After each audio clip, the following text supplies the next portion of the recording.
From Raleigh, North Carolina, it's Westworld with J. Jack and Mike, a podcast dedicated to HBO's Westworld. This week we will analyze, dissect, theorize, and discuss episode 2.6, Phase Space. So sit back, relax, and enjoy the show.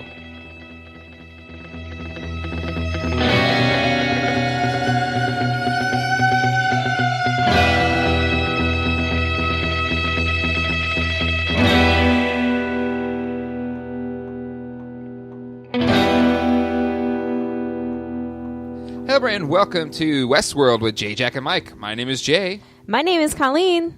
And I was picked last for kickball. And welcome to the show. Yes, subbing in for the wonderful Mike Bloom this week is the almost as wonderful Colleen. I can't. Also my wife. Almost as I'm not even going. I'm not going to even try to claim that I am even close to as wonderful as Mike is. Does this mean Ethan has to come up with a Photoshop with Colleen? Well, there is a new one that includes Mike for this week. I said he couldn't top last week, but he did. This week's was pretty funny. It was pretty funny. So be on the lookout for that on our Facebook page. But yes, for those looking for the wonderful thoughts of Mike Bloom, he is subbing for Josh Wigler this week at The Hollywood Reporter. So definitely check out all of his stuff. Read his recap of the episode. It was fantastic in Mike Bloom fashion. So supportive of our good friend and hope it this week goes super well. He knocks it out of the park. And then he actually had it worse. He had a podcast with someone else. I'm sure that was hell. I love Josh Wigler. I think he's top notch, but maybe they'll see how amazing Mike Bloom is, and then he can just take all of his work. No, I'm kidding. Wow. Or they could create a new opportunity for Mike. Yeah, I don't want to cause any beef. I'm just looking out for my bro. There's a war going on. As Coughlin said in this, all right, bro. But like Mike's our pod. No. You have to say it in the Irish accent, please. But now, see, if I was as awesome as Mike, I would have some fun fact about Irish accents and Ireland and some reference to something that makes me sound smart. Do what Mike does. You do you, Colleen. I'm really nervous. Don't be nervous. I was actually stopped and was waiting for something about that. But still, so yeah, if you need your mic fixed, the Hollywood Reporter is where you can find this week, and he will be back next week and some tales to share, I'm sure. Hey, does that actor that was does he always play the same type of character? He's kind of, yeah. Well, it's usually Russian, I think, but he's always like the mean bad guy. Yep. He's in a commercial, too, I think. But anyway, it doesn't matter. We are here to talk about the next episode where past two, we've kind of had I'm going to be following two character storylines. Like I think it was Bill and was it Dolores the week before? No, it was Bill and Bernard the week before, and then this past week it was Maeve and Dolores, and now we kind of have all of their storylines converging in this episode, and ends with Mike Bloom, his wackadoo theory of this season that Ford is in the piano. I think we can kind of count that one as coming true. Jack, you had one. I think can we count Mike Bloom? I'll give Mike a kudo for the wackadoo theory because you do. I think it counts. Colleen's being skeptical, but I think it counts. I think it counts. Just because he's playing the piano doesn't mean that he's in the piano. Technically, he's in the hive mind. Exactly, the cradle. And the cradle is part of the piano. So, and he's at the piano, playing the piano. I feel like there's enough piano and disembodied Ford connection. I will say this: if it turns out to be fault, I'll give like a lukewarm. Like I wasn't really 100% behind it. Next, Mike is going to be trying to claim that Ford is Alexa, right? He's the Alexa of. But yeah, so kudos to Mike on that. I'm sure he'll do a lot of bragging next week when he is on. So, Jay, are you the only one that hasn't had a theory come true yet? I guess not. His theory was... Oh, yes. No, you had the awesome Ghost Nation one. That was set in the West. That Westworld was set in the West. No, I did have the Ghost Nation is running some type of bringing the people to different places. You said they were like a fail-safe for the hosts or the humans, rather. Yeah. Which could still play out, because the Ghost Nation was still kind of playing in a different way, or it seemed to playing a different angle in this episode when they reached the homestead. So there's still more to see and say there, I believe. But we will be recapping Phase Space. Colleen, you did a lot of research today. Did Phase Space mean anything? I could not find that, but I also went down this whole... I know Mike would have found it, but I went down this fidelity test route. Mike wouldn't have to look for it.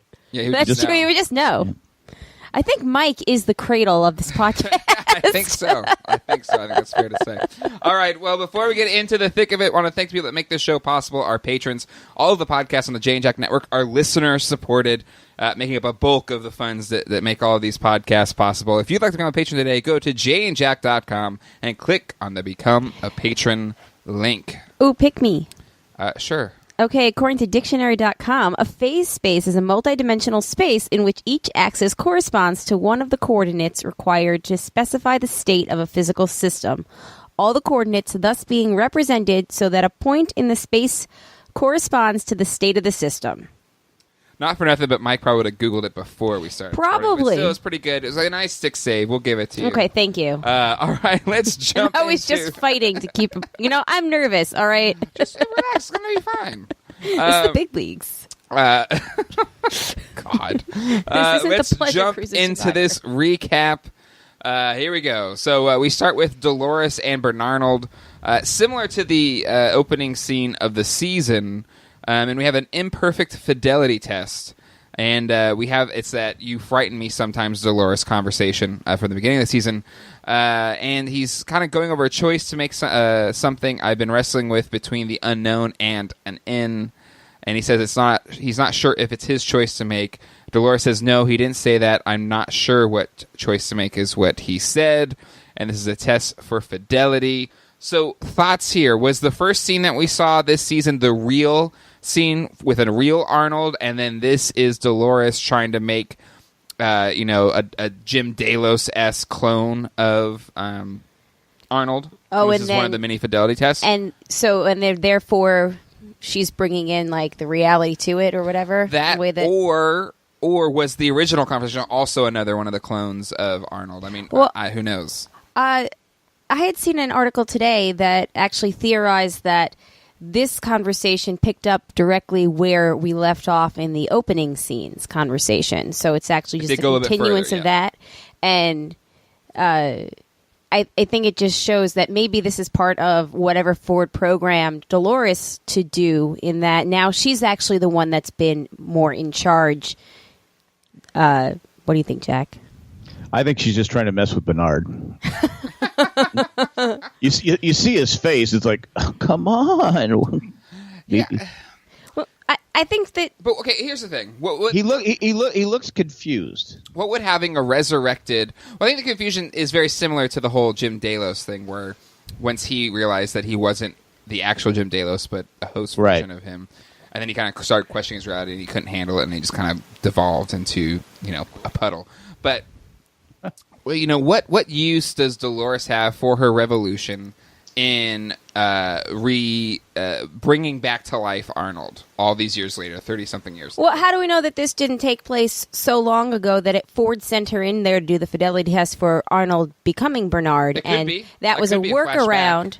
That it was a workaround because whereas they seem to not be able to get it right with Jim Delos, perhaps the loophole here was to put Arnold's consciousness into it, but instead he had to become a different person. So he had to, Bernard was that not being Arnold was the thing that didn't break him. Yeah, exactly. It's like he's almost a new person with parts of Arnold, but not actual Arnold. Yeah, and that was kind of the workaround. That could be, again, like if we're talking, the timelines are so all over the place, and Bernard in his own mind is so all over the place with his memories, that could very well be the case. That it's not in the present tense or future tense with Dolores trying to resurrect Arnold for her revolution, but this is back when Ford made Bernard to be an actual employee of Delos Corp and an employee of Westworld and his assistant, and she was the one that was testing him in it.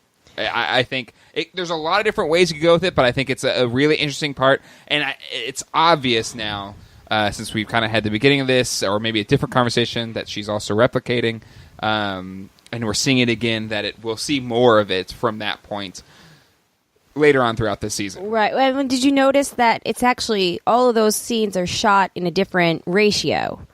So you can kind of it's widescreen versus the full screen for the other scenes in the show. So it's actually shot differently as well. For the aspect ratio junkies out there, we can just then... Well, there's a lot of people on Reddit that were very into aspect ratio. Hey, I'm gonna have to go check that out. Can you hold on a second? Yeah. We'll pause this podcast real quick. Next, we go to new Teddy, who walks into a bar. I'm sure that's a joke of some sort. He goes over to Dolores's canned goods, but he goes for the bullet beyond it instead. I guess it looks like the same bullet he gave to that tech later on in the episode. Teddy wants to get moving, and Dolores is playing the piano. And she's somewhat off-put by the new Teddy. Yeah, which killed me. Yeah, I was just like, "Come on, Dolores." She goes, what happened to the Teddy that used to love me? This is angry Teddy. He's looking at me like he's mad at me. And I think he is. I think he is mad at her. Yeah, I think there's definitely some robot resentment there. Well, he knows that he was reprogrammed. I mean, he knows. He knows. And so I actually felt bad for Teddy. Like he comes in. Look, we're wasting time. Why aren't we leaving? Yeah. Well, I'm getting it ready. You said Teddy. I was too soft. So what the hell? Let's go. This is a new improved angry Teddy. Let's go. They're trying to get Abernathy's location from that QA. Person. Hale never told him. The other tech's trying to get him to tell, and then Teddy just blows his head off and says, "We'll find him. Let's go." So, that was a little intense. Which really shocked Dolores. I know, but again, she was like, "Huh." I don't think Dolores really did think this through before. I don't either. I think she's or was she opened so up a curious about it. No, I think she was like blown away that Teddy did that. Again, the Dolores storyline this season has been the one kind of gripe I have about this season. I just don't like it. This is just continuing that for me. Like, why you changed them? Why are you being all kind of meh about it? I was shocked. I was shocked when Teddy shot the what's his name again? The tech, the QA guy. The QA guy. That the person that was holding the gun on the tech didn't fire out of a reflex, just fire the gun out of Well, she was more turned on by Angela. Was more turned on by no. There was someone else. There was someone else behind the tech. But I'm saying had a gun. The other guy's head. I mean, if someone shoots somebody out of the blue and you have your hand on a trigger, wouldn't that just the reflex be they're all kind of not normally functioning human beings, but okay. I mean, you look at Angela and she's like Dolores, like kind of shocked, and then Angela's just like, oh, she goes, yeah. I like this Teddy, yeah, chicka wow. That's what So Dolores, you got what you wish for here, but maybe you're regretting it is that old saying: be careful what you wish for, right? Exactly. We then go to Ashley, Stubbs, and Hale. Stubbs is in the Mesa, and Hale runs into him asking, "Where the F have you been?" Stubbs is upset that he wasn't clued in to what the park was actually doing. Hale sent the word out to Delos. Stubbs is surprised that they would endanger all these guests just to get what is in Abernathy's body before they send for the help. They need Abernathy to be restrained while they wait for the cavalry to arrive, and they nail him to the chair. A few messianic allusions here, maybe, right? I mean, nails into somebody. Yeah. But how do you not? Right. But a pretty gruesome way to go. And Stubbs, he didn't even, I was like, really? Do we have to do this? Right. He fought it really hard. Do we have to do this? And I think you guys talked about this last season, too, that it kind of seems like Stubbs does actually care a lot more for the host than some of the other people. Well, last season he didn't. He's just like, they'll turn on you in any second and kill them, whatever. Because Elsie has always been more sympathetic. Well, that's right. But he's at least showing it here. I wonder if that will get him any clemency whenever Dolores takes that. Now, couldn't Abernathy just pull himself out and he's already got the nails into his... I mean, couldn't he just pull himself out? Unless they took the little control thing and... Ooh. Is it his bones? I actually was thinking about that, though, because we know that in the 2 week later timeline, Abernathy is missing. Yeah. So, what happened? I think because there's a scene later on where he goes, "Oh no, don't worry about him. He's been taken care of." They should have strapped him in, not. No, I think he put me. It's not like a human where I pulled myself out. I'm gonna rip everything out and I'm just gonna bleed to death. Right. No, I think to me it's obvious. Whatever Dolores is, maybe overtakes the Mason and gets Abernathy back. That would be my guess. Just in terms of where everything's leading up, that would make the most sense on why they still don't have Abernathy 2 weeks later. Right. Okay. Well, I mean, you do kind of get that foreshadowing when Charlotte is so like blasé about like, well, it's not like he's going anywhere. She's so blasé all the time. Like she's too chill. Like the world is ending. She's chill, but she's an angry chill. So she's a mean chill, right? She's a mean chill. Yeah. I'm still fascinated by what Abernathy could possibly have, if not. He has the encryption key to all that data that they were collecting from the guests. Yeah. So remember, but there's got to be something. But there's got to be something else. I think that he has something beyond the encryption, like because that's like a surface level. Like, oh yeah, this is an important thing. But he's got to have something else that's like the real golden ticket. But that to me, they've shown it to us. I feel like where Hale went to her little bunker where they were collecting DNA and the memories from the guests, which is part of what William's ulterior motives were and how he got Jim Delos' buy-in. And also part of that was to, have the Lazarus pit, or Lazarus' resurrection pit, to bring back Jim Delos and then, arguably maybe bring back other people as well. Couldn't they just me seem to be the big secret that they're trying to keep. We know the secret now. There's got to be something else. There's this. Maybe this is gonna. I'm gonna predict right here that whatever the cliffhanger of this season is going to be, it's going to involve something shocking that we're gonna find. And maybe it could be lame. I'm not saying that, but like something that the showrunners think is shocking us.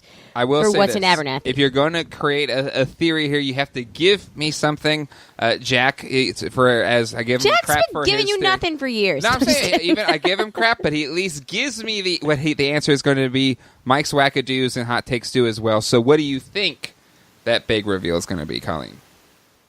Okay, can you come back to me? Can I go last? Nope, you gotta take it now. I wanted to ask. Go ahead and think. Thank you. Can't they just take Abernathy's light bulb out of his head?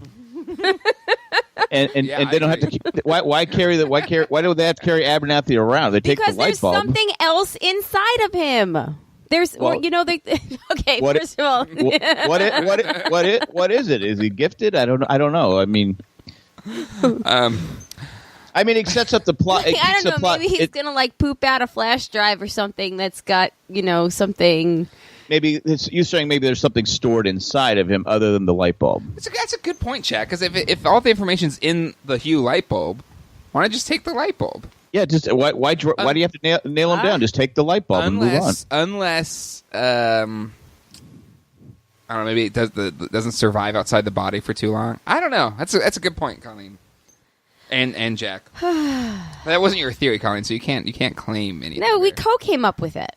But you didn't say what the actual you think the flash drive's coming out of the butt. That's your theory. Now you're just pulling theories out of your butt. That's what literally. Because I know why they from a story why they don't take the light bulb out, because what would be Dolores' her dad, they could just destroy the dad and there's nothing there. Yeah. Right? They could destroy Abernathy and there's but as long as Abernathy's walking around, there's a reason for Dolores to go after her, and try to rescue him. I think if true, that's a huge plot hole in the whole thing, because why not just take out his light bulb? Maybe we'll find out. Yeah, you're right. Maybe we'll find out next week if they put the light bulb back in Bernard. Elsie puts it back in Bernard. That they say, great. I only had a few hours for that to be. I don't know. It just seems like it like you're saying, a flash drive or something. I don't see why they just couldn't take it out. Yep, agreed. But that's me. I'm not a tech person, so I don't know. Maybe there's something like we saw the maze on the scalp of the scalps last season. Maybe there's something else that's like maybe he's got like some rib with like the secret of life inside of it. We saw some. They call it Adam's rib. Exactly. Abernathy's rib. In Chicago. That's going to be my theory, is the Abernathy rib theory. Oh my God. And that means there's something inside if that's the case, just open them up and take the rib. Yeah. Well, maybe they. I don't know. I mean, they're stapling him to a chair or nail gunning him to a chair. Well, because we have to get the symbolism in. Anyway, we'll just have to wait and see on that one. Maeve and crew and the bloody aftermath. Maeve stands over all the dead soldiers with 2 katana, with blood splatter all over. It's very artsy. She looks to Akane, who is over Sakura's dead body. She cuts out her heart. And they arrive to the captain of the Shogun's army, who still has the rest of Maeve's crew, Hector, Armistice, et al. Maeve offers to let Captain Tanaka live in exchange for her people. Musashi offers to duel him in exchange for their freedom, just as Maeve starts to mind control Captain Tanaka. Akane asks Maeve to save him. Maeve says he should be able to choose his own fate, even if it means death. They have a intense, epic sword fight. Musashi cuts off one of his hands, and he begins harakiri, which is the kind of Sorry, I'm joking. Sorry. The suicide of Harikiri. samurai. Harikiri? Yeah, harikiri. That's what. Is Harikiri? Yeah. Harakiri. But anyways, where they kill Harikiri. Stab yourself. Well, when you looked at me, I had this moment of, have I been pronouncing it wrong my entire maybe. life? I've never had to say it out loud before. And Musashi decapitates him. What I liked about, can I say what I liked about this scene most? It sets up the difference between Maeve's and Dolores. Yes, I was. She says he can decide his own fate, where Dolores is not letting anybody decide their own fate. No. If they decide the wrong fate, she decides to change their personality and then get super confused about because they say different. Because they say it again later on, it's said later on in the episode too with Maeve. Yeah. So it's definitely hitting us over the head that Maeve is about. No, this is your choice. You have rights. Whereas Dolores, like you said, Dolores, you have rights as long as you're on. If you're doing what Dolores wants. Right. Well, and Maeve just really specific, and she won't tell. Well, you. and yes and no, because Maeve is. Yeah, she's letting the main speaking characters have their choices, but if they're a threat to her, then she's clearly going to access this cradle hive mind, because she's tapping into that, right? That's how she's able to know. But I think, everything. I think that's true for everybody, though. If you're going to stop me and try to harm me for my destination, but if you join me, we're cool. Whereas Dolores, it's this is the way it's going to be, right? There is no choice. Well, and that's why I think, and I guess we'll probably talk more about this later, but that's why I don't think that Dolores is actually fully conscious. I think she's still playing Ford's game, and she knows that she's a host, just like some of them know that they're hosts, right? Mm-hmm. But we see that they're clearly not at the same level as Dolores or Maeve. What if, because last season we saw Maeve was told by Bernard, right, or Felix, that she was programmed to leave the park, and she was following somebody's orders, and in the end she decides to not go. Yeah, she chooses her own. Like when Ford gets killed, he says, that this is my final game that I've written, or my final storyline that I've written for you. It begins in a time of war with a villain named Wyatt and a killing, this time by choice. And then, that kind of triggered Dolores to tell Teddy that the world doesn't belong to them, it belongs to them, to us. And it seems to me more and more that we see, I feel like Dolores is actually not as woke as we think she is, and she's more still just programmed. Yeah, no, I think she's being. I think I said last week. I think my theory was she's being controlled by Man in Black or William. See, I think that she's still being controlled by Ford, and I think that if the tests for Bernard or Arnold or whoever she's talking to in that opening scene, if that is a future timeline, then maybe she's working on bringing, will we see Ford reprint a new body for himself? Like maybe she's working on bringing his consciousness back into. I hope Ford doesn't come back as in a host body. I think he's fine, just existing in the cradle and kind of executing his plan. Well, and I guess this goes towards Mike's theory with him being in the piano, is that, as we know, last season it ended with him saying Mozart, Beethoven, and Chopin never died. They simply became music. So I hope you enjoy this. Yeah. What? Yeah. So I think that kind of I don't know, that just pretty much sums up the whole thing here. There's no discussion. Done. We're done with the Ford stuff. You You win, Mike. We then go to Bill, Lawrence, and Emily. Bill thinks she is a host version of Emily sent by Ford to mess with him. She won't leave without Bill. She saves his men. She didn't deny it. Well, she didn't do when she was doing her writing portion of the program in the pleasure centers. Yes. She didn't do the test, right? She did not do the test.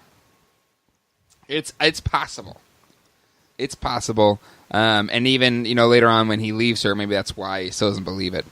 We then go to Bernard and Elsie. Bernard admires Elsie's optimism. If anyone can right this ship out of a force of sheer will, it's you. Elsie doesn't get why QA were taking out the welcome hosts. These macho Fs were probably loving this ish. They get to a desk. Elsie is able to check what's been going on. QA has been trying to hack the system, but the Cradle's overtaking the whole system and is keeping them out. First of all, shout out to Shandy because I know she loved the macho F line. Sure. No, I'm sorry. I didn't mean to cut you No, off. you're fine. So the Cradle that's overtaking the whole system. I thought you were going to say Shandy had a theory right. I was waiting for that. No, she just has a shirt. But that's all you need. She's rocking the Westworld shirt, jjack.com/store. Yes. Oh, no, go ahead. Okay. I forgot what I was going to say, to be honest. Maeve and crew, Lee shows Sylvester and Felix the access point out. Akane lays Sakura's heart to rest at her home, burning it in an urn of some sort. Akane and Musashi are going to stay behind. Akane references this is her choice, even if they die here. The rest leaves. So I'm kind of sad to see this is, I guess, the end of Akane and Musashi in this season, I would guess, they're leaving them behind. Because I really enjoyed their storyline, but I guess this is saying goodbye to them. It seemed to wrap it up. Well, what did he say about leaving? You don't leave your land without a fight, or something like that. I can't remember the exact line, but I thought it was pretty cool. It made sense. He had that classic heroes, you have to die to protect your land or something like that kind of quote. Yeah. And the one girl should be on Survivor doing the fire making challenge. She's pretty good at it. Always practice the fire making. Yeah. challenge. No, I think the Shogun World, I'm okay with moving on from there because we only have 10 episodes. The story's not about them. We've had what they were supposed to function in the storyline, and I'm okay with them popping back up in the end at some point, but keep it moving forward. Yep. Agreed. All right. Going back to Bill, Emily, and Lawrence. Bill offers his daughter a drink. She references that he doesn't drink in the real world. Which we saw when he was with Delos. Remember, he never drank. Yep. Well, now we know why. He's just a teetotaler in the real world. Well, like she said, she goes, he always image. his image of being the nice guy. Yeah. Yep. Exactly. Bill, he asked her what the hell she's doing here. I thought you were done with me in the family business. And she says that's what she told Charlotte Hale. But then she figured, why not? She wanted to visit the Raj. Sneaky Charlotte. Bill was wrong about her being afraid of the elephants, which I thought was interesting. Yes. Okay. It was kind of weird. I thought that this was... Well, was he testing her to see if... Because if she was... Yeah, like not the real test. show. Yeah, was he testing her? I thought that maybe he was doing that. That's a good point. That was really interesting. Just because elephants never forget, but he kind of forgot. I thought that was a cool little thing. But just like the hosts, you think they're forgetting things, but they, really were never forgetting even though they were being wiped out. I thought that was a cool little symbolism or parallelism. Yeah. If I was Mike, I'd know the right word. She enjoyed the pleasure palaces, which her dad didn't really care to hear. And then all hell broke loose, and now I'm here. She says she sees the appeal, but it's sad that he's still obsessed with it. Can we just say her story seems to leave out her little notebook of all these little details. She's not letting on her full story to him. No. Which is why I think she's not a at real all. person as opposed to a host. Yeah. Yeah, I'm leaning towards real person. Probably, but it would be kind of effed up of Ford to send a host, Like, Emily. how does she know like all the different languages, all this stuff, if she hasn't been there since she was a kid, apparently, quote unquote? Right. I mean, maybe she did spend more time than they're talking about in this conversation, but still, like, I'm not buying it. There's more to her story here. She spent so many years buying your good guy act. Mom didn't. She paid for it, but she shouldn't have said her death was your fault. You don't get to die here. I'm making sure you get out. And you're coming home with me. No BS, blaze of glory. And then, Bill says, that's how you're going to get me out. You're going to coming home. I'm sorry, you're going to get me out of here, threatening me. She says, no, I'm asking. He says, if I go with you and let this thing burn behind us, does that mean we're even? She says, that'll be a start. And says, we'll start walking at sunup. Sunup happens. It's a beautiful sunup. You called it. But yeah, I just, I was like, no way. She wakes up and everyone is left, save for the one guy making beans at a fire, which we all know how that turns out in Blazing Saddles. Oh, yeah. She says, mother effer, and she's left behind with no horses, too, which is pretty effed up. But as we've learned, she's really good at finding things to ride, so we should be... Oh. Bill leaving his daughter, I think it's because maybe he still doesn't think she's real.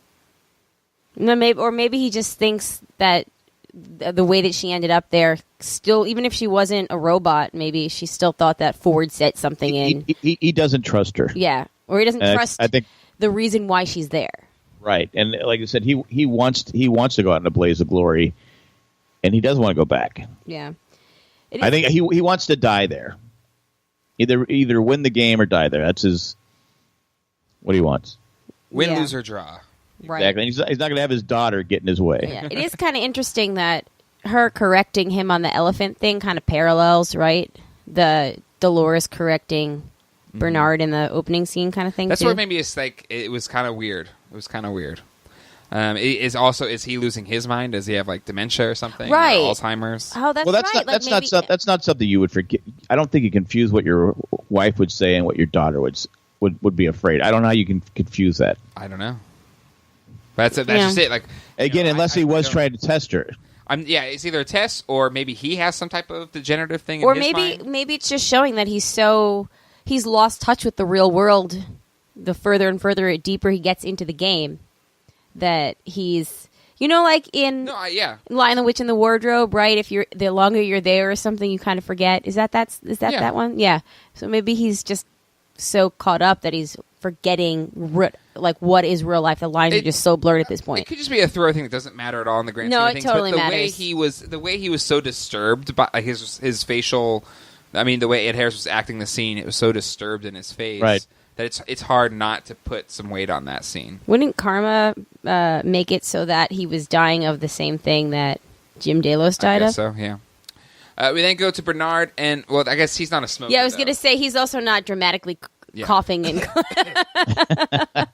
Bernard and Elsie. Elsie is creeped out as they arrive at the cradle. She says it's a hive mind of all the hosts. Bernard says, well, it's just code. It's interesting. Bernard's very much like, I'm just a machine. This is all code. It doesn't matter. Yeah, it's a bit of a shift for his character. He seems very like Bernard Eeyore in a way. Yeah. Bernard remembers bringing someone here. He flashes back to the Delos bunker. Clearly, it was Ford's conscious. No, to me, that's absolutely what it is. If he, I think so. The whole who the person makes, he actually made Ford consciousness because he had a little ball. He put it in his pocket. Now that we see the ball, the mind ball is what was taken out of Bernard. It's obvious that it was Ford's consciousness that then got uploaded to the cradle, which is how Ford was able to execute right. this Or whole a copy of it. A copy of his consciousness, yes. I think that, to me, that's answered. I'm not even questioning that. It could twist some other way, but I think by the end of the episode, that's clearly what happened. I agree. Which ties up that. Agree. He says to put his mind into the cradle.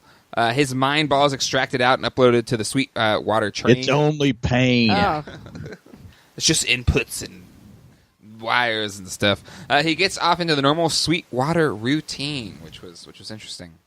He's in place of the Teddy on the train. Yeah, he was Teddy. Yeah. We then didn't Dolores say something to Teddy like, "Is the train going to trigger you?" or something like that in the beginning? Right. That you've died. That you've done that 1,000 times and you've died and all that. Yeah, it's just funny that we got the same scene kind of mirrored later on, just with the way that Bernard entered into this consciousness. Exactly. We then go to Stubbs and parachuting in Coughlin and his team. He doesn't care much for Stubbs. He's like, I don't need you, and wants to get right into it and kind of makes fun of his name as Ashley. Which, is Ashley a big... Is that maybe in the future it's a big guy's name? I don't know. Shannon's a guy's name down here. I've known Shannon's. I've known some Ashley guys. Have you? I don't remember any Ashley. I've known Shannon. There's a lot of... I've known back Lindsay. There's a lot of women's names now that used to be... Oh, they're all universal. names. They're Like interchangeable. Peyton is... I see more girl Peytons now. Yeah. Either way, he gets kind of teased by Coughlin. He's like, this was really it, funny. I was like, oh, sorry, older Helmsworth. But still, I think we see Stubbs alive 2 weeks later. We don't see this Coughlin guy, so maybe Stubbs gets the last life. He shoots him. Don't call me Ashley. Boom. Maeve and crew, they arrive at the homestead. Lee makes good on his word as they approach the homestead. She wants to go it alone. Tells Hector to stay behind. I didn't think that was a good idea. Yeah, no. I mean, it seems to be working out all right, I guess. Bill and Lawrence, they run into the Ghost Nation. It seems like most of his crew is killed except for him and Lawrence as they run away. We then go back to Maeve, who arrives at her old home. She runs to the home, touching the high grass, a la Gladiator. I thought the same thing. Colleen, do you remember that? I don't know if you've ever seen The Gladiator. I haven't seen a lot of movies, but with Russell Crowe? Yes. I have, but I haven't seen it since it came out. It's the memory he keeps going back to in his head where he's going back home to his kids, okay. Yeah, I didn't. That's why.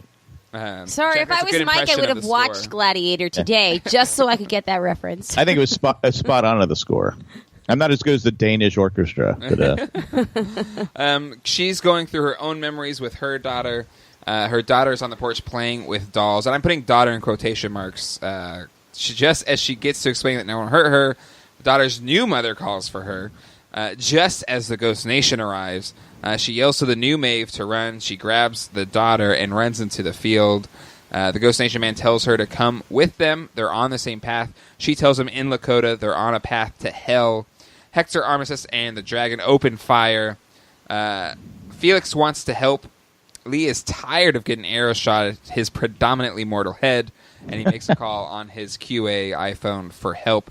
But if everything's down, like, who's it going to go to, that phone call? But you think Sizemore's a little is worried because he never told Maeve there's another mother. Yeah, I mean, couldn't share this information. Maeve had to have known, though, that just like there was a new Abernathy. That she had to have known that somebody would be replaced because she. But her look was shocking. See, no, I think she looked more devastated, but not surprised. I was thinking, you better call someone Lee Sizemore. See, no, You're in trouble. I think that Lee was just using that as an excuse. He's like, oh, finally, she's gone. I can call now. It's like the first chance he gets. But, yeah. So what do you think about the Ghost Nation thing? Because I think that it goes beyond what you were even saying. As the only host of this show to not have a theory pan out yet this season, I will say this feeds into my theory that there's some kind of fail-safe mechanism to bring hosts and guests to safety or to kill the bad hosts and stuff like that. So that would explain why that was at opening season one, the episode season where you see a lot of Ghost Nation dead that Dolores had killed. Yeah, exactly. So what if the Ghost Nation is actually, or at least the lead Ghost Nation guy is actually there just as woke as Maeve is? Because he seemed to be like, kind of like, come with me if you want to live, almost. Very much so. He didn't seem to. We're going down the same path. We're going to arrive at the same path, I believe is what you said. He said something like that. He said you and I are on the same path or something like that. So what if the Ghost Nation has also woken up and they're doing their own, what's the word here that I'm looking for? They're doing their own kind of their own path to salvation or what, I don't know. Listen, Colleen, you're a guest on this show, so if you want to come up with another theory that's not my theory, that's fine. No, I'm adding to your it's not a theory. good way to be It's brought back, just Harm. by your theory. Unless let me go on Jay's theory. Oh, it sucks. And Okay, here's my theory. well, no, because by Let's your just forget theory, Jay's theory for a second. Let's go to mine. No, I'm expanding because your theory says that they're a failsafe to protect like the humans. Unless Maeve is so self-actualized now that they can't recognize her as not being a host, which you have to figure they do because they all have that thing that they can ping to know when other hosts are nearby. So I feel like there's something deeper with the Ghost Nation, that they are totally running their own game here, and it's more than just being a failsafe. And I think that we're gonna end the season with the Ghost Nation and Maeve working together. I guess we'll have to wait and see, huh? Well, I thought the season was ending with Abernathy. Well, hello, have you ever seen Lord of the Rings? There's like 30 goodbyes in that one, so I think I saw the first one and Jack's some of only the seen second first one. one. His Okay. the second or third. well, No, I saw some of this. I fell asleep during Go it. sleep for the second one. there's like multiple cliffhangers to leave us. Lots of threads to pull, and I think that that's going to be one of them. And I think the Ghost Nation is going to save her and her daughter, in quotes. I mean, they're totally going to kill the fake mom, but I think they're going to save the two of them and bring them. But yeah, Maeve was totally someplace, like, too. she kind of like, run to the mom. Like, all right, let's go. Look that way, run that way, we'll go this way. You stay here. I'll go get help. See those guys with the horses and the arrows? Run towards them. We then go to Dolores and a-hole Teddy. She tells a story of her daddy telling her to run from this place. Teddy says he thought he would never want to leave, but he guesses you fixed that too. He's bitter. He's bitter at Dolores right now. Oh, he was angry. You fixed that too. They leave. She turned his passive aggressiveness up all the way. Normally, that was just a setting that they left on the women, but Who? just You said kidding. it, not me. Just kidding. Shandy, I don't believe that. Just so you know. No, I was appalled by that. Yes, I'm offended. But they leave the front car. Teddy gives their tech a gun with one bullet, saying it's the last of his mercy. He better use it fast. They disconnect his train, and that goes on with them kind of behind. He looked super confused at first until he realized what was going on. If I'm the tech, don't you bust the door down or jump out the window? At least you have a attempt gun, to survive. Shoot a hole out the window and jump out. You don't even. There were broken windows all over the train. I know. I've seen every Western where someone's on a train, they jump off and survive. Yeah. I've never seen anyone jump off. Well, maybe once. Some guy hit his head on a rock. But I've never seen all the Westerns I've seen, you jump off the train, you roll around, you get up, and you look duck and around. roll. TV plot statistics show that he would have been fine if he had jumped out the window. Exactly. And he's just like, help, help. Here's the thing, though. You know it's full. You know the train's full of explosives too. I guess you could say like they don't think he'll be loyal once they're in the Mesa, but he's been relatively loyal so far. So would they still want a tech on their side once they get in? I feel like Maybe it's wise to kill him right now. Maybe it was Teddy's who said kill him. Yeah, maybe. Clearly, yeah. We don't need him anymore. I think it's a bad move. I'm gonna call in some questions on. I mean, I've been calling out Dolores all season, but I'm calling her out on that one too. You keep the tech until you don't need him. Exactly. Like you said, you don't know if you're not going to need him or not. Exactly. You might need him to fix Dad. Yep. I don't know. Dolores is just blowing it. Yep. Because look at Felix. He's actually on Maeve's side in the end. Well, he's had a crush on Maeve for a while. But still, yeah. Do you think that Felix ever visited the park and visited with Maeve? Aw, nah. Oh, that makes it creepy.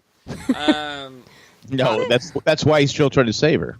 Yeah, there you go. He had a special connection with her. And it had nothing to do with the fact that he was afraid she was going to kill him. Coughlin and crew are in the map room. They can't get into the system. They get the map back online. Just in time to notice the train running right towards them. Dolores and crew look on as their train runs into the tunnel, blowing up. And we do see their tech on there as it goes in. Again, there was broken windows on that thing. You could use to get a knockout more of that window, jump out. Rookie mistake. I mean, now you could have. It's an old West, right? You could have shot. How hard would it take the one bullet and shoot the lock off? Oh yeah, the handle. I mean, you blew it, Tech. Yep, you blew it. It was your choice to die. I'm gonna say it right there. That one's on you. Your family can't sue for negligence. That was your call. exactly. Dolores doesn't give anyone. You had a choice. Yep, it's true. We then go to Elsie Bernard. Elsie feels the tremble of that explosion. That's what Bernard is seeing in there. Bernard walks through Sweetwater, but notices an out-of-place Greyhound. Goes inside Mariposa. Man is playing the piano. I said it immediately. I was like, oh, that's Ford.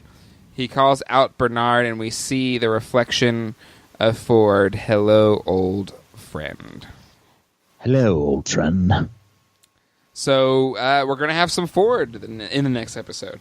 Which we were talking about earlier. Will we see Ford? Will we? See, I guess we will. So that Greyhound is the same one as when he was a kid, right? I that believe he had, so, yes. he had his spirit animal, Mm-hmm. which is quoting Mike here because he actually in his Hollywood Reporter. That's who he was. Yes. If you're just going to try and carbon copy, Mike. No, I'm not carbon copying. I'm throwing him a shout out because I read the article. Now you're trying to take Wiggler's job and Bloom's job away, right? Is that what you're trying to do? That's true. Unacceptable. And you are a guest on this show. I am a guest. I just have aspirations. And you're a guest host. and you have come in with muddy shoes and walked all over Mike's fantastic rug. Wah, wah. So, thoughts on this episode, Colleen? What are your thoughts? Final thoughts. Oh my goodness. I'm trying to think here. Jack, what are your final thoughts? so much going on. I mean, there's just so much. I mean, what's going to happen with Teddy? I mean, there's friction now. But you can see there's friction between him and Dolores now. And Dolores, like I said, Dolores killed the tech that could have brought Teddy back. I know. Wouldn't even say that. The tech is. He should. Okay, I don't like this Teddy. I like loving Teddy who cared about me. I changed my mind. Not angry Teddy who never smiles anymore. To quote Joe Bluth, I made a terrible mistake. Yeah, he doesn't bring me corn anymore. I mean, it's crazy. But there's a lot going with the Ford thing at the end. What's going on with Elsie and Bernard? There's like 100 different stories going on right now. Yeah. William and his daughter, and it's just the Ghost Nation. I think I was more confused after this episode than I was before the whole, because there's just so much going on. See, I think that we're starting to see the timelines a little clearer, with the exception of these Bernard, what's her name, scenes in the beginning, Dolores scenes in the beginning. We don't know. Like I felt it easier to follow a little bit this time around. But I did have a thought. What if the 2 weeks later, present day Bernard is confused because he's not really Bernard, like he's Arnold, or he's like whatever Dolores has been working on. Mm-hmm. Like, or Elsie puts the wrong light bulb back in his head. Maybe that's the problem. Which one was it again? I knew it looked. They all look the same when they're outside of the head. I don't know, Bernard. Are you there? It's just one gray ball next to another. I can't tell. Yeah, like at first I thought he was in shock, but then now I'm kind of wondering if he's just not him. But honestly, then but it also makes sense too. That I'm guessing there's probably some disorientation having your like brain taken out and putting back in. She even said she doesn't know if she'll have enough time to like put him back together the right way. Right. Truth, but. But again, his head wasn't like cut open or anything when we saw it. So no, they just like ripped it out, didn't they? No, they actually. I mean, it's still like into his head and like pulled it out. They cut, yeah. So obviously, there's been some work done to his scalp because we didn't see that when That's we saw him 2 very weeks true. later. But maybe somehow putting the brain back in kind of skewed his mind even more. Who knows? But I kind of agree with you, Colleen. I feel like it is kind of clearer now. I feel like we know the mystery of who did Ford have him replicate. Pretty obvious. It seems like he made a duplicate consciousness of Ford that was uploaded to the Cradle, which is what has kind of led to this entire system override in Ford's new storyline. So I think that one was a big answer. I think Maeve is on a path where we really know where she's going. The only one I still don't really know, and still hasn't really played out because of the Dolores and Bernard kind of scene, is Dolores' story, but she's kind of just confusing me in general. See, I'm more convinced now that Dolores is truly just straight up Dolores as Wyatt, or Wyatt is representing Ford's game, and I don't think she's making her own choices. I think she's following exactly what he wanted her to follow. Versus then why Maeve, show us the flashbacks of Arnold? Because she was his right hand man. Who's right hand man? Both of them at some point. True. That's kind of what I think, but. Of course, I just lost the other thought that I was going to say. Oh, Maeve. Maeve fascinates me because I genuinely think she's the only one out there following her own path. Yeah. And it just, I wonder if she's unlocking all these things because her, like, knowing everything is because she has somehow connected with the cradle, right? Mm-hmm. So I'm just, do we think that maybe that's another foredoing, or I genuinely think that she might be the only woke person in that park. I think Maeve is off the rails, so to speak, because her kind of mission was to leave. Right, and she didn't leave. And she didn't leave. She chose to go back for her daughter. Dolores seemingly is just following the Wyatt path. But Dolores also wants to leave, so she's kind of got that same end game that Maeve was programmed to have, which is why I think Dolores. Well, originally she wanted to leave, but now she's changed to saving her dad. Right. True. That's the Dolores part, not the Wyatt part. Well, but at the beginning of the season, she said, I've been Dolores, I've been Wyatt, now I'm being my own person. It's just her actions don't match up to that, whereas Maeve's actions very much seem to be leading up to that. Whereas Dolores, she seems to have conviction one day, and the next day she doesn't, especially kind of with this whole mean Teddy. That's why I think she's being controlled by Man in Black or William, because she has the same. He wants to burn the place to the ground, and that's almost her attitude. Burn the place to the ground. So I think Ford also wants to burn the place to the ground, though. I think everybody does. No, I don't think he does. He wants to control the park. He wants to control everything. Well, if he can't have it, yeah. ... That's true, but doesn't by playing out Ford's end game, Dolores then give him control to the park?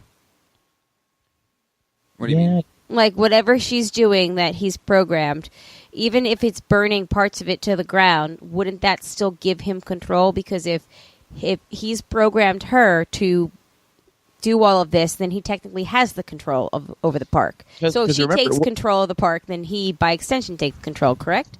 Because William spent a lot of time with Dolores. A lot of time. And we can see with Delos that he had text that he was... he controlled the park too. I mean, he controlled part of the park too. So I still think it's William is controlling. I think both to play the middle, to play Switzerland here. I think both have an opportunity to be correct.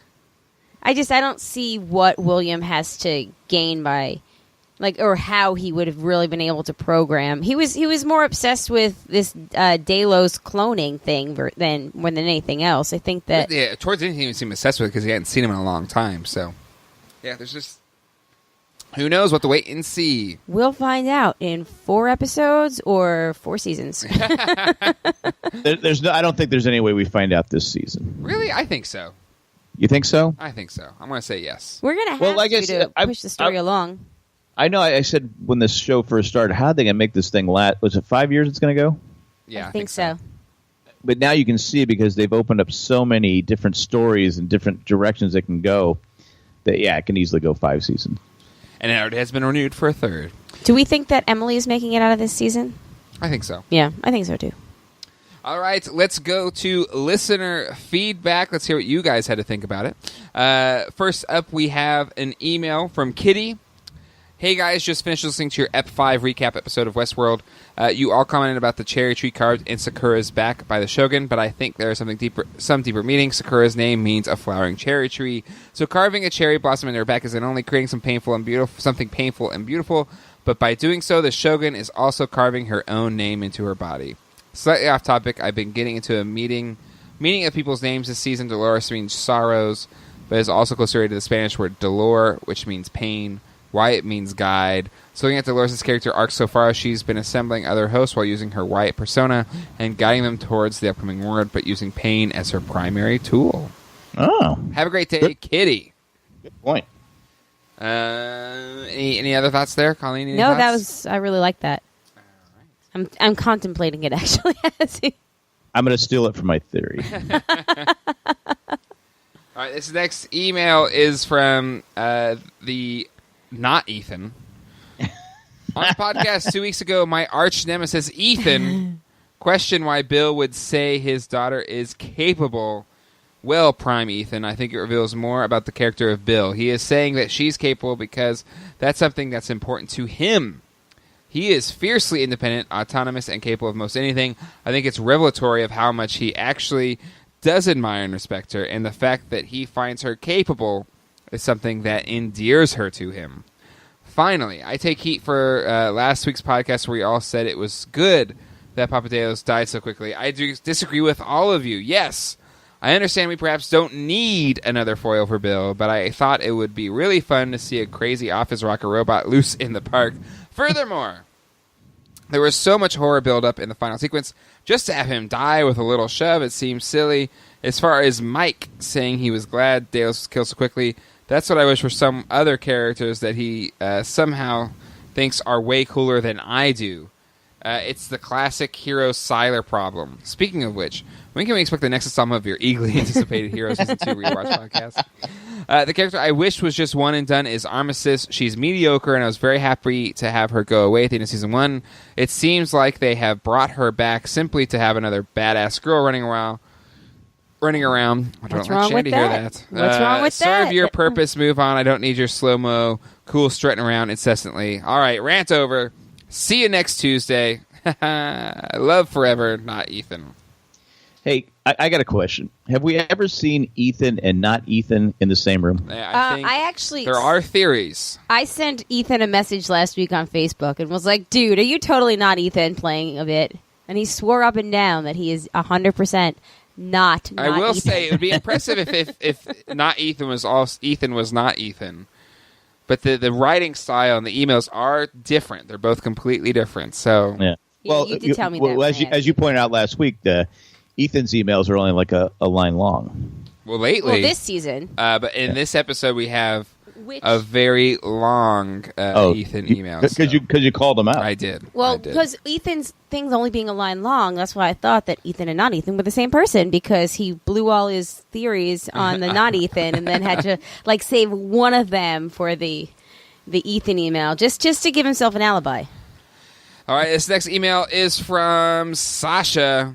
Let's get into it right now. Congrats again on another... hello, J-Jack and Mike. Congrats on another terrific Westworld podcast season, which, as you said last week, is moving so fast. I know I only had the chance this past week to finally catch up on all of your to-date podcasts, so it's been fun listening to your earlier theories and thoughts, already knowing the content of what had aired.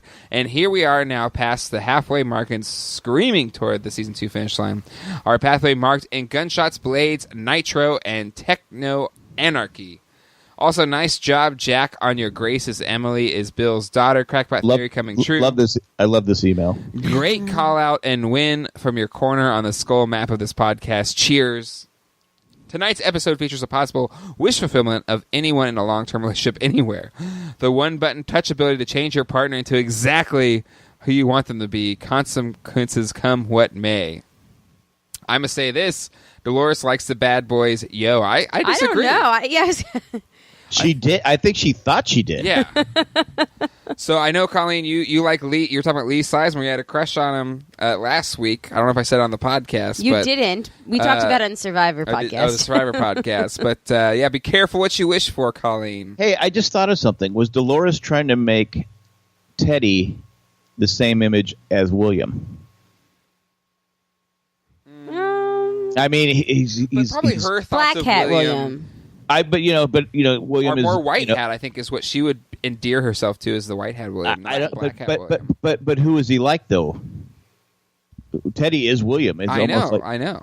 Well, nice Teddy is. Well, no, nice Teddy was White Hat William. But new Teddy is just like William. Black very, Hat Bill. very cold. Shoot first, ask questions later. Maybe not intentionally, but it happened. Oh, maybe this whole thing is because Dolores got her heart broke by William. And remember, in season 1, William does take Dolores into the barn. Yeah, Man in Black William, and assaults her. Yeah, assaults Black Hat her. Bill. Yeah. So yeah, I don't know. Yeah, maybe. Interesting. I also truly love the racing heartbeat like percussion only previously on Westworld opening section tonight with no words needed to explain the pure adrenaline of the series to this point. The first scene with Arnold and Dolores calling back the fidelity test with Delos and Bill, we discover that these scenes, or at least this one anyway, that it's not Arnold testing Dolores, but instead Dolores testing Bernard. I found it to be a beautiful twist on a bit of a series canon, and sets the scene perfectly for the mind bender that arrives in the final act of this episode. Later, notice that the mini box that Bernard took the chestnut red ball and the black ball from had the same cross-marked tile as in the house he showed Dolores he was building in episode 2. And now, again, in episodes 5, 6, I believe this is a clear example of the possible reality that the chestnut Bernard picked up is Arnold's actual memory, or is it Ford's? And let's be honest, it would be a whole lot more fun if Ford's chestnut is the rattle in the cradle causing all this Westworld wokeness. We said it in our recap that we absolutely think it was Ford's mind. Finally, props to James Marsden, who's steering Teddy's character from the more robotic predictability of a Season 1 good guy character to a guy who is waking up realizing who he is and shifting into an actual personality. And what a total badass personality it is. Does Dolores understand what she created? And perhaps is she now seeing things how Arnold did, worrying about the fate of a killer robot she created, a.k.a. the Dreddy Teddy. Ooh, Dreddy Teddy. I like that. I love that. I don't think Teddy's fully badass. I think he's kind of resentful of what's been done to him. Very resentful. But it's just it is great. It is great acting to change on a dime like that, though. It's kind of cool that Teddy actually recognizes that he's aggressive now because Dolores did this to him. Yep, exactly. Does that give him motive then to rebel against Dolores, or? Well, he doesn't. Dreddy Teddy turns back into Deddy Teddy. We know eventually. Yeah, that's very true. So maybe it does. Asked and answered. Some other thoughts I have on all the episodes and things up to this point. Continued use of red and white thematic elements, for example, blood and milk, the chestnut versus the host's brains, i.e. real life versus created life, Akane and Sakura's makeup, Ghost Nation colors, the park workers' hazmat alien suits, Ford's use of the term Lazarus and the fact that his secret lab for that exact purpose is hidden in a cave. Ergo, Lazarus emerges from the cave alive. Oh, yeah. Hosts use the mesh network in order to share info, but also to manipulate a la Maeve, who is now most definitely in the category of Ascended Master.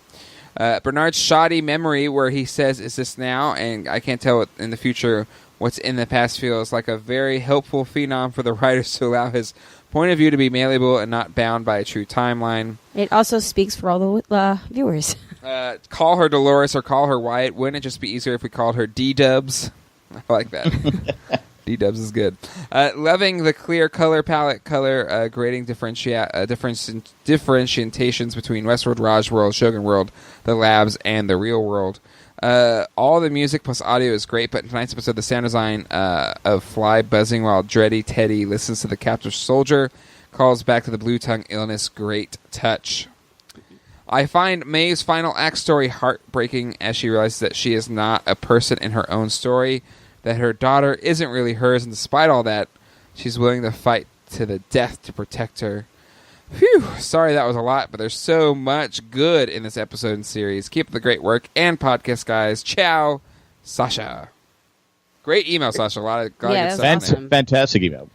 Any thoughts Lazarus on anything in there? out. Yeah, Lazarus pit call out. Good call out.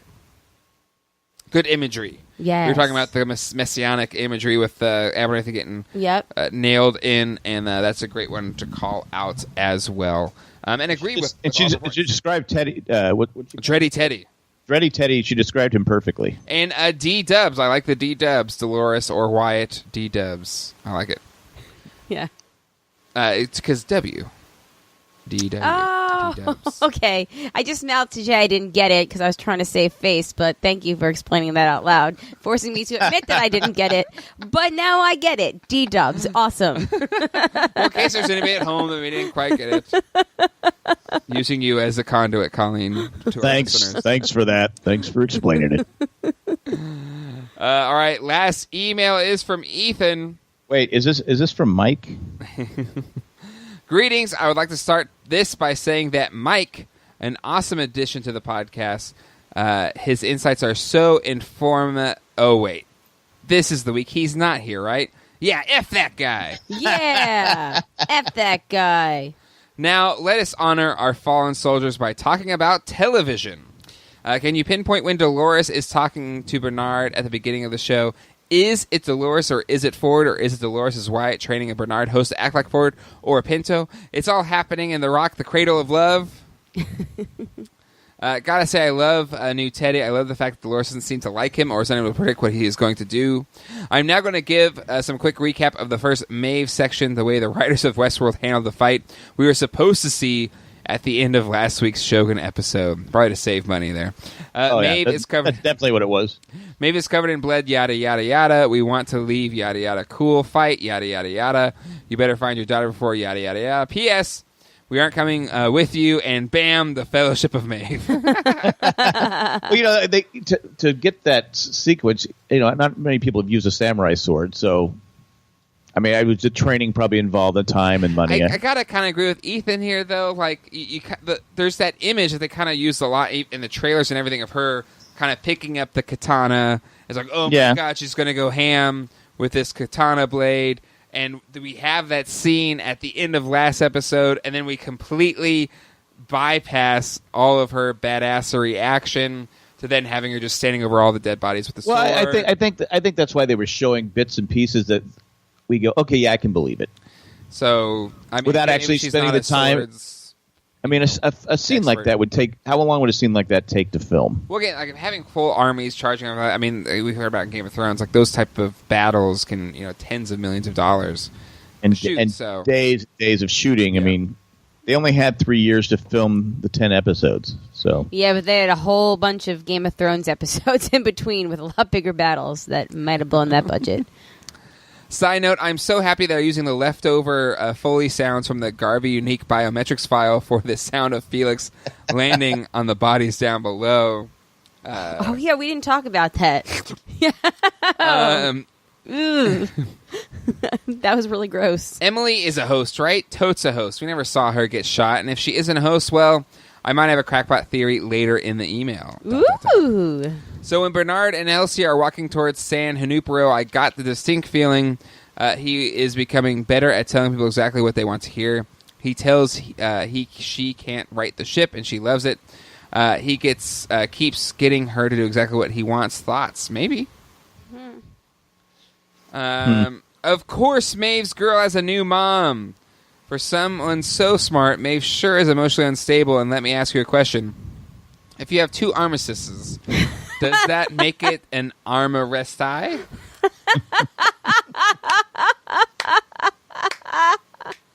And now for an episode of Let's Talk About Stubbs.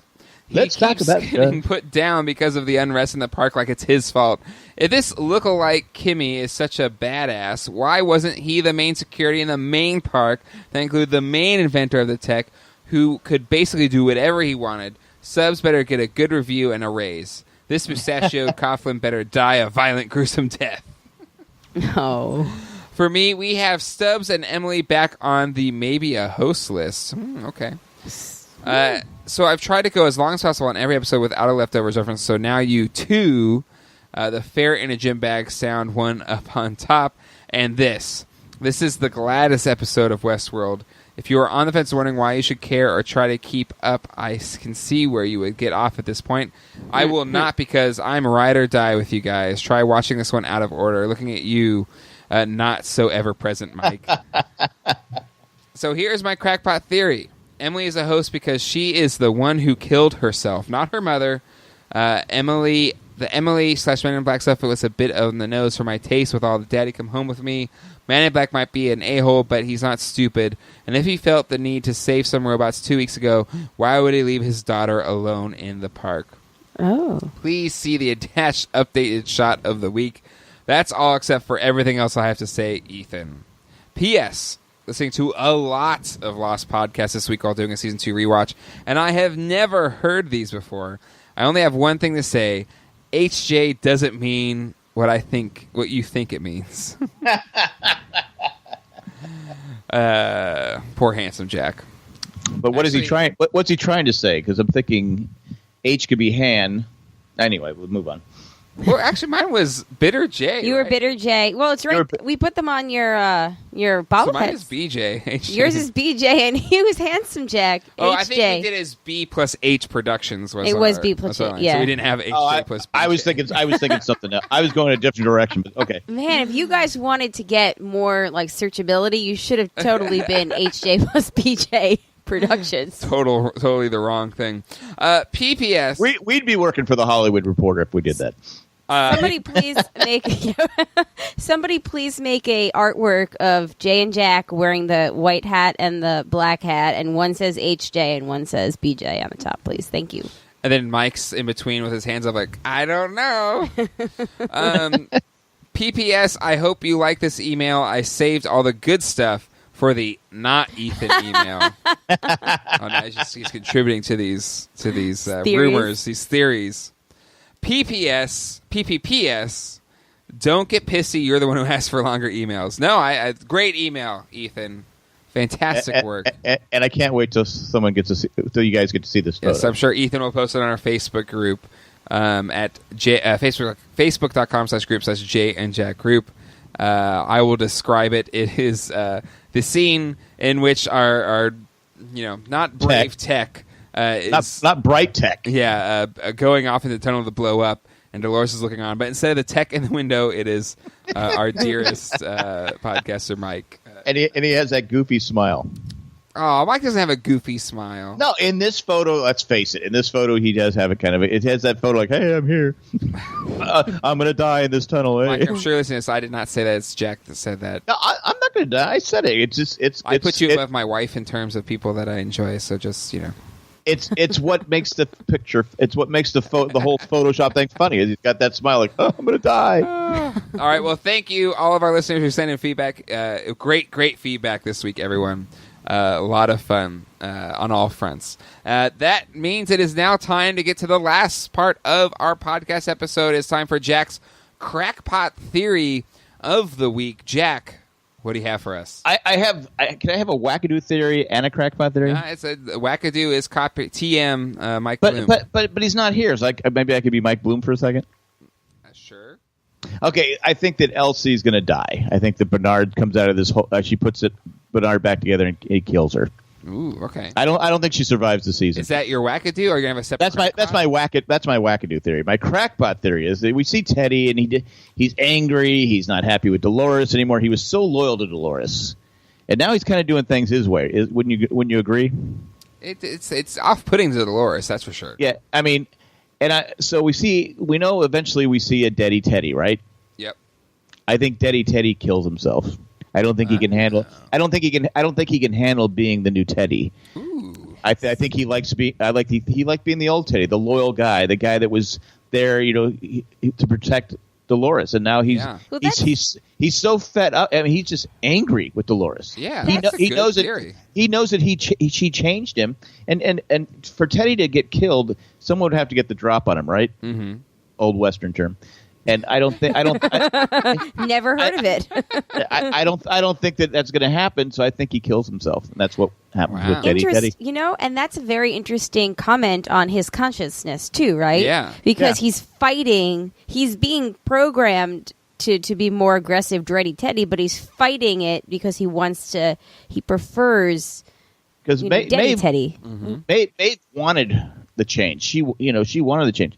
Daddy Teddy, they had to hold him down to change him. Yeah. And he knew it. They didn't staple him down or nail him down. Yeah. Didn't nail him down. No, but he's not this. He's just not the same guy. And I don't think we want to go 3 more seasons with angry, grumpy Teddy. Yeah, I think as much as I love Teddy as a character, we know that he's dead. So I just think that's what happened. I think he kills himself. That's a good theory, I like Jack. that. That's a real good one. I know your Emily is whatever was the right one, but I think this is my favorite one this season. HJ for the win. Team HJ over Team BJ any day of the week. That's what I hear. Some wouldn't do it for money. I know that. And some can't believe some wouldn't do it for money. So then. Oh, man. Well, that's is your crackpot theory, and? Oh, I'm sticking to it. All right. that will do it for this week's Westworld with Jay, Jack, and Mike. Give us a call at 385-309-0311. Call anytime. 385-309-0311. Call anytime with the questions, comments, and/or theories. Give us an email to westworldjjm at Gmail.com. Again, that's westworldjjm at gmail.com. Join our Facebook group at facebook.com/group/Jay and Jack group. Again, these podcasts are listener supported. All the podcasts on Jay and Jack Network are made possible by you, the listener, by your contributions through our Patreon page at patreon.com/Jay and Jack. That's patreon.com/Jay and Jack, or go to jayandjack.com and click on the Become a Patron link. I want to thank all of our patrons, especially Tack from Tokyo, Eckhart Richter, Molly the Millennial, Ed the Letter Carrier, and Maggie the Magnificent. And to all of our patrons, you can find a full thank you list on our website at jayandjack.com. /patrons. And we were talking about Shandy. She is rocking that Westworld t-shirt with our black hat and white hat logo made by the amazing Jacob Parr. You can get your own Westworld, the Jay, Jack, and Mike t-shirt over on jayandjack.com/shop. Has t-shirts for our different podcasts. They're really nice, the ones I've seen so far, so definitely pick one up. It's one of Shandy's top, I think, 5 shirts, she said, so that's high praise. She said she wore it out on a Friday night, so I mean, that's like super. That's high praise. And it wasn't like to go do laundry. Like she went to an actual So what's better, Friday wearing it Friday night or Saturday night? Totally Friday night. Okay, then that's good then, because I didn't know. Yep. At least it wasn't like a Wednesday night. And she did make the picture of her with the shirt, her profile picture on Facebook. So she's repping it. All the other hosts on this network who are listening, you need to up your game, sons. Yeah, exactly. Exactly. And also if you use Amazon, jayandjack.com/Amazon, be the same Amazon you know and love, but it helps out the Jay and Jack network as well. And if you like what we do, give us a review. jayandjack.com/iTunes has all of our different podcasts. A 5-star review really helps out the show. All right, that will do it for this week. Colleen, thank you for guesting this week. Where can our listeners find you elsewhere? Well, I am every week. I appear on the broadcast with Amanda, Shandy, and Colleen. It is a female-centric podcast, but it's made for everyone. It's does Amanda have a Westworld shirt? She doesn't. Here's the sad part is then it's silly with a side of seriousness. That's should we mention her? Yes, Amanda. Yes. Well, Amanda here's the thing. Here's the thing: is that Shandy has long been a podcast crush of mine, but my own wife doesn't even wear my podcast shirt, but Shandy is. Excuse me. So I wore the 10th lost 10th anniversary shirt that Jacob made. That wasn't even for the podcast. So yes, he made it for you guys. He gave you 2 choices. That was the reject choice, but that was my first choice. So I bought it. I'm playing. I've thrown the challenge. I wear your Shandy, sweatshirt. thank you for your support. Thanks for caring, Shandy. Thanks, but no thanks. Whatever. Jack, I know Ramblecast is going full tilt right now. Did you guys have a fun episode last week? We did actually have a fun episode. People are giving you crap for not saying Ragnarok right. I'm supposed to know every movie that's out there. But Ragnarok is like an actual term. It's not just a movie thing. Yeah, I'm reading off my computer and I looked at it, I go Ragdork. I go which doesn't even make sense. But when they all start, I go, what? Did I say it wrong? And I go, oh, okay, I see. Classic Jack. Jay, you were also on the broadcast this past week. Oh yeah, I did. I was talked about turtles. That's me. Oh, so you and Matt are the same person. Speaking of dorks. Well, in all fairness, she records it, in my office. So I was walking by and heard them talking about something. So. Okay, that's all right, Matt. It's okay, Matt Jr. That's fine.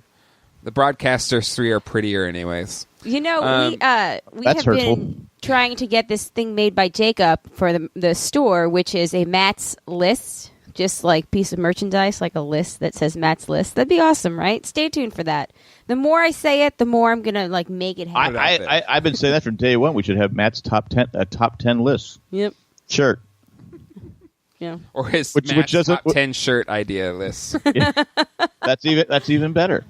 Oh, man. All right. That will do it for this week's episode. Again, thank you, Colleen, for jumping on. Thank you guys Mike for having me. We'll be back next week. And as well, like we said before, you can check out all of his coverage on Westworld, as well as Survivor. It was out at the Survivor finale live last week with our good friend Rob Sassoonino from Rob Has a Podcast. But he will be back next week, and excited to hear what he has to say. I think all the rest of you are excited that he's coming back. No, Colleen did a great job. Please be nice to me in the comments. That's all. Thank you. But let her have it, because she's not wearing the Westworld T-shirt. Yeah, she's wearing. Actually, maybe Matt should have the 10 top reject shirts that Colleen will wear. I think that's what it will. I do have a file on my computer that has all of Jacob's reject artwork when he gives you the choices. I stick them all in a folder, and I'm like, someday these are going to be worth nothing, but I want them. Just kidding. All right. Until next time, hasta luego and goodbye. Bye. Bye.